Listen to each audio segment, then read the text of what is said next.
Assalamualaikum warahmatullahi wabarakatuh. Salam dan bahagia. Perkenalkan, nama saya Yani Haryani, NIM 20 208131 dari kelas 3A4 Manajemen. Baik, di sini saya akan menyampaikan tentang layout PT Sinar Surya Indah Lestari. Nah, selanjutnya ada sejarah berdirinya perusahaan. Nah, perusahaan Sinar Surya Indah Lestari ini adalah perusahaan manufaktur yang bergerak di bidang tekstil, mulai dari proses pemutihan atau dyeing, printing, dan finishing. Perusahaan Sinar Surya Indah Lestari ini didirikan pada tanggal 11 Juni 1991 oleh Bapak Johannes Harsito dengan lahan luas tanah itu 9.400 meter persegi dan merupakan badan usaha atau perusahaan perseorangan yang berlokasi di Jalan Solo Sukoharjo, kilometer 7,2 Telukan, Grogol, Sukoharjo. Pada saat pertama perusahaan ini berdiri, perusahaan hanya bergerak dalam bidang printing dan finishing. Tetapi 5 tahun kemudian, tepatnya pada tahun 1996, perusahaan mulai berkembang dengan mengadakan ekspansi produksi dan mencoba sub-departemen produksi yang baru, yaitu sub-departemen pemutihan atau dyeing, dan pada tahun 2003 perusahaan mendirikan departemen weaving dan baru aktif sepenuhnya tahun 2005. Hal ini dilakukan atas dasar pertimbangan, yaitu adanya permintaan untuk mensuplai kain putih kepada pelanggan dan pertimbangan biaya bahan baku yang lebih murah. Apabila memproses kain putih sendiri dan pertimbangan agar tidak terjadi keterlambatan dalam hal pemenuhan persediaan bahan baku. Nah, maksud dan tujuannya di sini yang pertama itu maksud dan tujuan didirikannya perusahaan Sinar Surya Indah Lestari ini yang pertama ikut serta membantu pemerintah Republik Indonesia dalam menunjang pembangunan khususnya dalam pengadaan sandang. Yang kedua itu membuka kesempatan kerja bagi masyarakat, khususnya masyarakat Sukoharjo dan sekitarnya. Yang ketiga, meningkatkan kualitas dan kuantitas produksi sehingga dapat memenuhi permintaan pasar dan selera konsumen pada umumnya. Selanjutnya, pengertian layout. Tata letak atau layout merupakan suatu keputusan penting yang menentukan efisiensi sebuah operasi dalam jangka panjang. Nah, tata letak ini mempunyai banyak dampak strategis karena tata letak menentukan daya saing perusahaan dalam hal kapasitas, proses fleksibilitas dan biaya, serta kuantitas lingkungan kerja, kontak, pelanggan, dan citra perusahaan. Tata letak yang efektif dapat membantu organisasi mencapai sebuah strategi yang menunjang diferensiasi, biaya rendah, atau respon cepat. Layout ini menurut Yamit merupakan rencana pengaturan semua fasilitas produksi guna memperlancar proses produksi yang efektif dan efisien. Layout merupakan pemilihan secara optimum penempatan mesin-mesin, peralatan-peralatan pabrik, tempat kerja, tempat penyimpanan dan fasilitas servis bersama-sama dengan menentukan bentuk gudang pabriknya. Nah, selanjutnya ada lokasi perusahaan. Nah, lokasi perusahaan ini bertempat di lokasi di Desa Telukan, Kecamatan Grogol, Kabupaten Sukoharjo.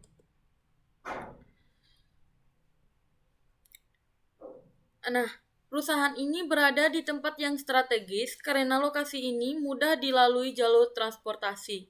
Hal ini dapat diartikan lokasi perusahaan sangat menentukan tingkat perkembangan dalam persaingan. Tentang hubungan dengan masyarakat sekitar, telah terjadi persesuaian dan keakraban. Hal ini terjadi karena saling mempengaruhi dan saling membutuhkan. PT Sinar Surya Indah Lestari terletak di Jalan Solo Sukoharjo, kilometer 7,2. Pemilihan lokasi ini didasarkan pada beberapa pertimbangan. Tentunya dapat memberikan keuntungan bagi perusahaan. Antara lain, yang pertama itu ditinjau dari segi ekonomi, yang memberikan kemudahan bagi perusahaan dalam perindustrian barang, dari bahan baku sampai bahan hasil produksi sehingga diperoleh biaya transportasi yang efektif dan tersedianya jumlah tenaga kerja yang dibutuhkan oleh perusahaan, yang memberikan kemudahan dalam aspek pemasaran produk karena lokasi berdekatan dengan jalan raya. Yang kedua itu ditinjau dari segi sosial, yang menciptakan lapangan pekerjaan bagi penduduk yang tinggal di sekitar perusahaan dan membantu pemerintah dalam mensukseskan gerakan pemakaian produk dalam negeri. Yang ketiga dari segi teknis. Nah, lahan sekitar perusahaan masih cukup luas sehingga mendukung perusahaan untuk mengembangkan usahanya dan memberikan kemudahan dalam mensukseskan gerakan pemakaian produk dalam negeri. Yang keempat itu ada faktor lingkungan. Dengan adanya dukungan di lingkungan sekitar akan mempermudah melakukan proses produksi.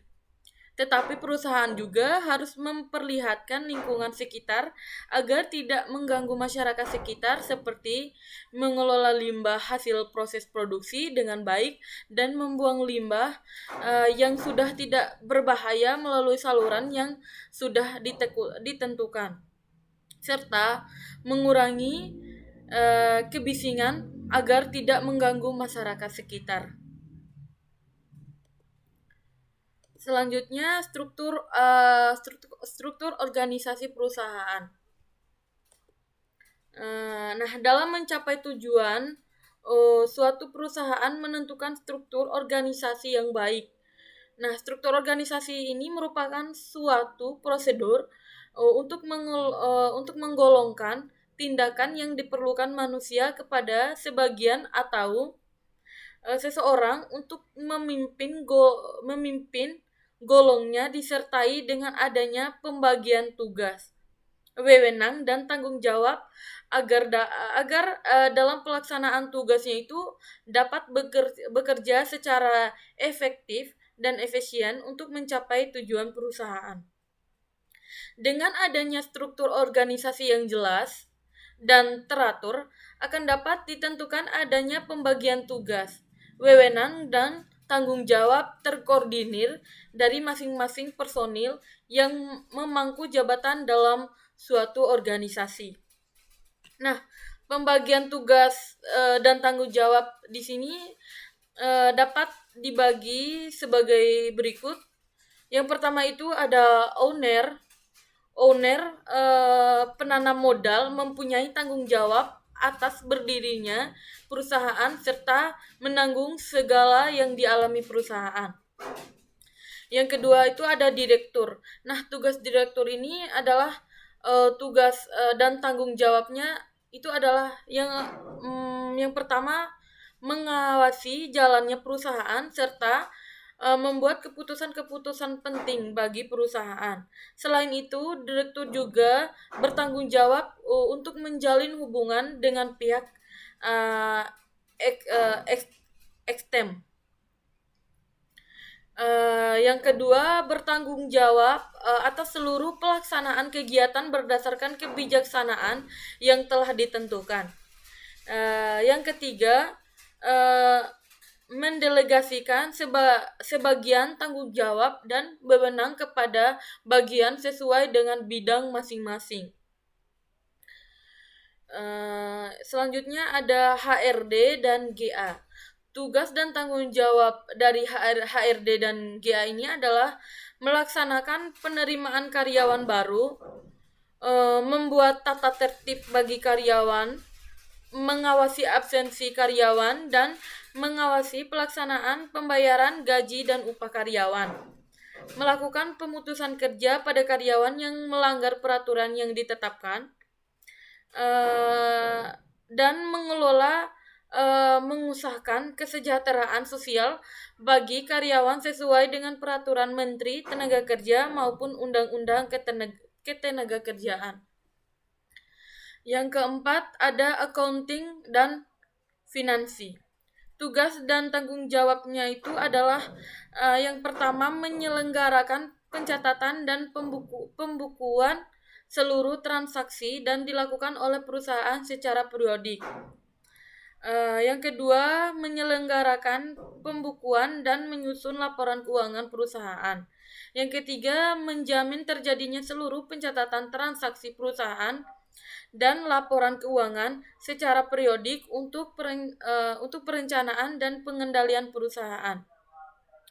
Yang keempat, menyelenggarakan transaksi penerimaan dan pengeluaran kas pada perusahaan. Nah, yang kelima ini ada marketing. Tugas dan tanggung jawab marketing ini untuk mencari pelanggan atau konsumen baru, untuk mempelajari strategi penjualan atau pemasaran dari produk sejenis dari perusahaan lain sebagai bahan perbandingan dan antisipasi pasar. Yang keenam ini ada factory manager. Nah, tugas dan tanggung jawab factory manager ini adalah mengatur dan mengawasi semua pekerjaan atau bagian produksi yang dilakukan demi kelancaran produksi agar sesuai dengan target yang ditentukan, mulai dari perencanaan produksi, pemprosesan sampai dengan proses finishing, sampai dengan proses finishing. Faktor manajer ini dibagi menjadi 9 bagian, yaitu process waving, produksi waving, yang kedua produksi finishing, yang ketiga produksi printing, yang keempat produksi smoke, yang kelima PPC atau planning product control, yang keenam gambar, bagian yang bertanggung jawab atas pemberian motif atau gambaran pada kain atau desain pada kain. Yang ketujuh laborat atau obat, bagian yang bertanggung jawab atas untuk pengadaan dan penggunaan obat dalam proses produksi. Yang kedelapan itu ada utility atau MTC atau maintenance, bagian yang bertanggung jawab atas pemeliharaan dan perawatan terhadap mesin-mesin pabrik, instalasi listrik, dan peralatan kantor. Yang 9 itu ada gudang, bagian yang bertanggung jawab untuk membuat surat permintaan barang jika barang habis dan bertanggung jawab penuh mengenai gudang, mulai dari menerima barang, menyimpan barang, sampai dengan mengeluarkan barang dari gudang. Nah, yang ketujuh itu ada purchasing. Tugas dan tanggung jawab dari purchasing ini adalah memperoleh informasi mengenai harga barang dan menentukan supplier yang dipilih dalam pengadaan barang, dan melakukan pemeriksaan terhadap jenis dan kuantitas barang sesuai dengan surat permintaan pembelian dari gudang, melakukan pemesanan barang kepada supplier yang dipilih atas otorisasi dari direktur, dan bertanggung jawab atas pembelian bahan baku dan bahan penolong untuk proses produksi. Yang terakhir ini ada satpam. Nah, Tugas dan tanggung jawab Satpam di sini adalah menjaga keamanan suatu perusahaan tersebut. Selanjutnya ada aspek pemasaran. Uh,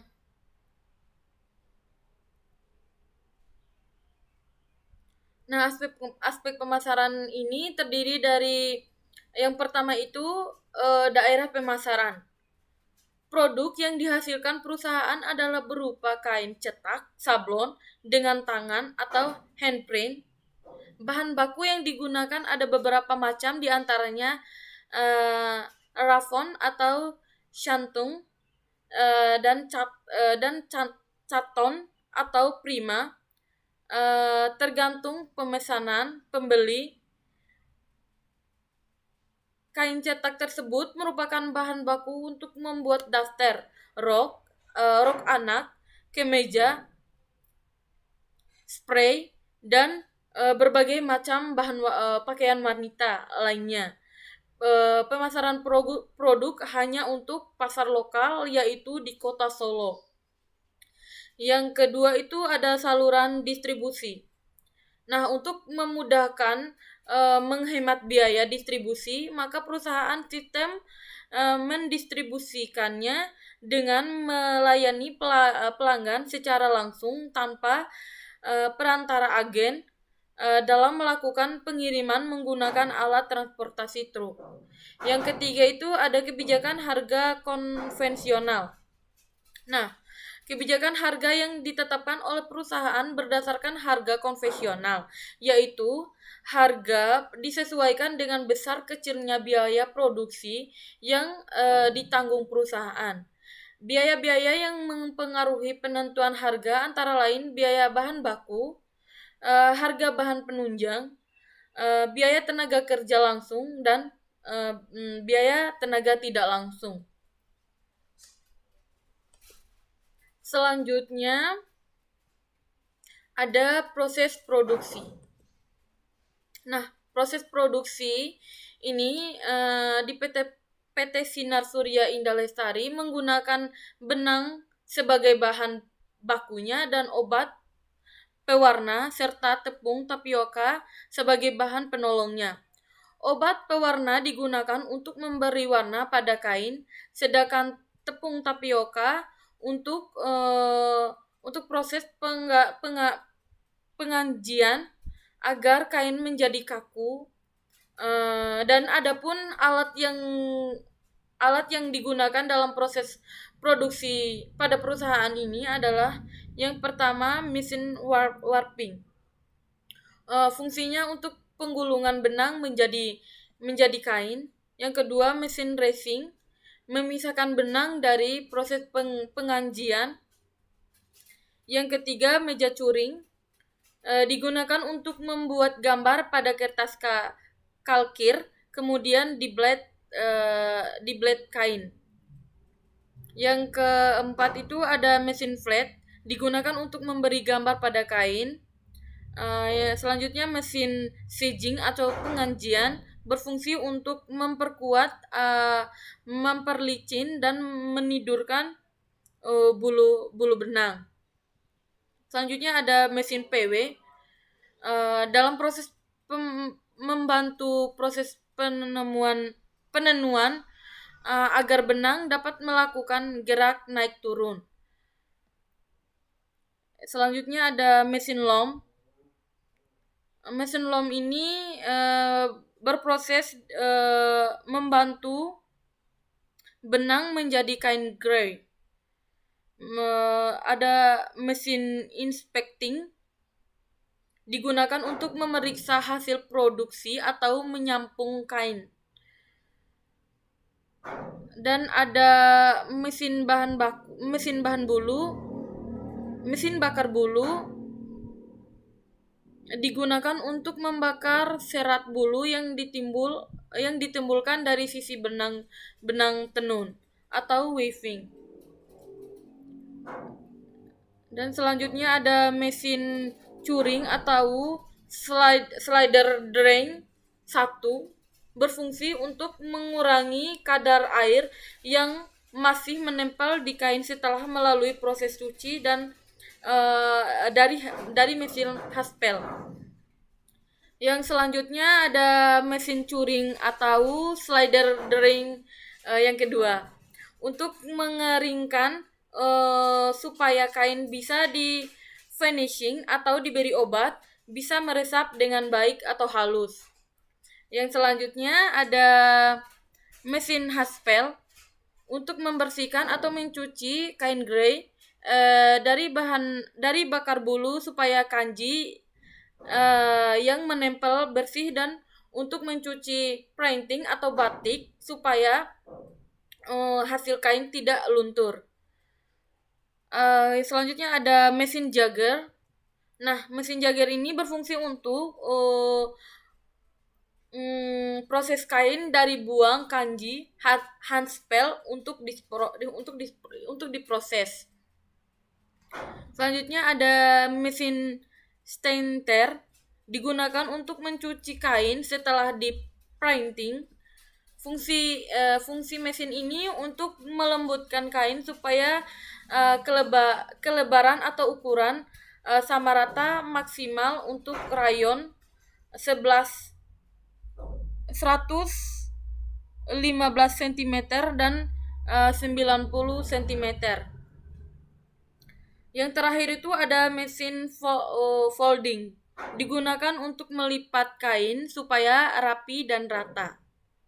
Nah, dari berbagai jenis fasilitas atau mesin yang tersedia di Departemen Finishing hanya diperlukan 9 mesin, yaitu mesin bakar bulu, mesin padding, mesin slider drying, mesin stanter, mesin steamer, mesin handspel, mesin jigger, mesin inspecting, dan mesin folding. Selanjutnya, baik, terima kasih. Demikian hasil presentasi dari saya. Lebih dan kurangnya saya mohon maaf. Wassalamualaikum warahmatullahi wabarakatuh. Salam dan bahagia.